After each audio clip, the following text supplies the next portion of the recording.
અડધી રાત્રે વરસાદે અમદાવાદને લીધું બાનમાં. વરસાદ રોકાયાના 8 કલાક બાદ પણ જળબંબાકારની સ્થિતિ, તંત્ર ઊંઘતું ઝડપાયું.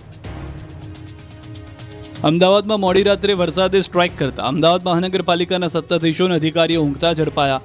આખું અમદાવાદ પાણીમાં ડૂબી ગયું. વરસાદ રોકાયાના 8 કલાક બાદ પણ વરસાદના પાણી રોડ પરથી નહીં ઓસરતા પ્રી મોન્સૂન પ્લાન પાણીમાં ધોવાઈ ગયો. એક સાંજે ત્યાં તીર તૂટે જેવી તંત્રની કામગીરી અમદાવાદમાં જોવા મળી. વરસાદી પાણીનો નિકાલ થવાના બદલે ગટરના પાણી બેક મારતા રોડ પર ગટરિયા પાણી ફરી વળ્યા. શહેરીજનો ત્રાહિમામ પોકારી ઉઠ્યા. જુઓ જળબંબાકારના નિકોલના દ્રશ્યો.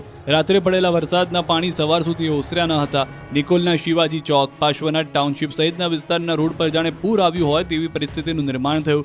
રોડ પર 3-4 ફૂટ જેટલા પાણી ભરાતા વિસ્તાર થંભી ગયો. સવારમાં લોકો ફસાઈ ગયા. બાઇક અને કારના આખા ટાયર ડૂબી જાય એટલા પાણી ભરાયા. કામ ધંધે જતા લોકો અટવાયા. હવે સ્થળ ત્યાં જળની પરિસ્થિતિની તસવીરો જુઓ. અમદાવાદના અજીત મિલ વિસ્તારની અહીં વરસાદ એવી સ્ટ્રાઇક કરી કે આખો વિસ્તાર પાણીમાં ડૂબી ગયો. લોકો સવારે ઉઠ્યા હતા, તેમના ઘર પાસે જળબંબાકારની સ્થિતિ હતી.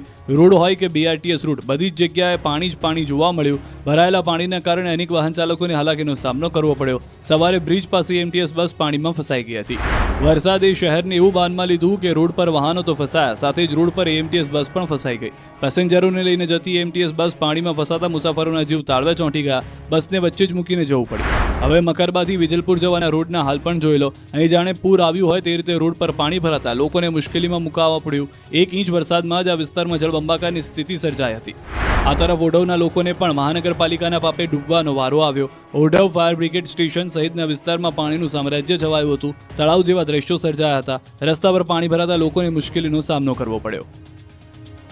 તિથલના દરિયામાં જોરદાર કરંટ જોવા મળ્યો. વરસાદી માહોલ વચ્ચે દરિયાદેવ તોફાની બન્યા. દરિયાકાંઠામાં ઊંચા મોજા ઉછળી રહ્યા છે. સતત 3 દિવસથી અહીંના દરિયામાં કરંટ જોવા મળી રહ્યો છે.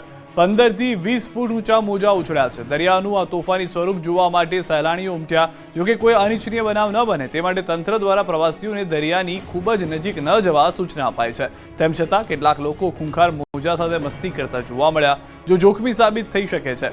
હાલ ચોમાસું નજીક છે ત્યારે દરિયામાં આ પ્રકારે કરંટ જોવા મળતો હોય છે. આથી દરિયાકાંઠે જવામાં સાવચેતી રાખવી જરૂરી છે.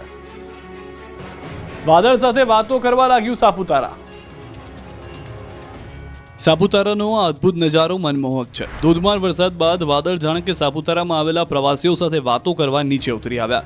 તળેટી વિસ્તારમાં લીલીછમ વનરાય વચ્ચે વાદળના દ્રશ્યોથી આહલાદક દ્રશ્યો સર્જાયા.